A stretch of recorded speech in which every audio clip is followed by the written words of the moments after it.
আসসালামু আলাইকুম রহমতুল্লাহি তাআলা ওয়া বারাকাতুহু। আমার প্রিয় দর্শক ও শ্রোতা, গাউসিয়া কমিটি বাংলাদেশ বাঞ্ছারামপুর উপজেলা শাখার পক্ষ থেকে স্বরূপপুর ওমর ফারুক আশিকি সাহেবের বাড়িতে দাওয়াতুল খায়ের মাহফিল অনুষ্ঠিত হয়। 25/7/2025 তারিখে 4 জন আলেম 20 মিনিট করে 80 মিনিট আলোচনা করেন। প্রথমে কোরআন থেকে একটি সূরা মক্স করান হাফেজ মাওলানা হাবিবুল্লাহ আল কাদরি সাহেব।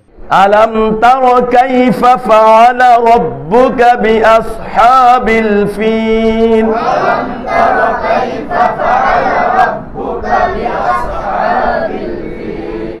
পরে দ্বিতীয় জন কোরআন থেকে তাফসির কানজুল ঈমান দিয়ে আলোচনা করেন মাওলানা মুফতি আরাফাত হোসেন রিফাত আল কাদরি সাহেব। পবিত্র দাওয়াতুল খায়ের মাহফিলে এসে একত্রিত হয়ে কালামে পাকের তেলাওয়াত, মশক এবং তাফসির মূলক কিছু আলোচনা এবং হাদিসে পাকের আলোচনা, দাওয়াতুল খায়ের সর্বোপরি মাহফিলে বসার মতো তৌফিক দিয়েছেন। সেই জন্য মহান মনিবের দরবারে সকলে উচ্চ কণ্ঠে বলি আলহামদুলিল্লাহ।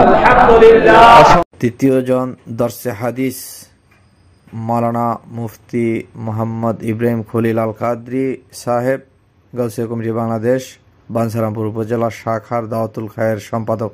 দুনিয়াতে যতদিন আমরা চলবো, আমরা বিন্দু মাত্র যাতে আমাদের কথায় কাজে যাতে রাসূল পাক সাল্লাল্লাহু তাআলা আলাইহি ওয়াসাল্লামের প্রতি কোনো আঘাত না আসে।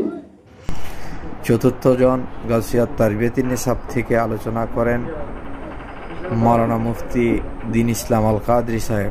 দাওয়াতুল খায়ের মাহফিলের কার্যক্রমের আমার বিষয়টা সর্বশেষ গাউসিয়া তারবিয়াতুন নিসাব কিতাবে যা বলেছেন আমি হুবহু আপনাদের মাঝে তুলে ধরছি।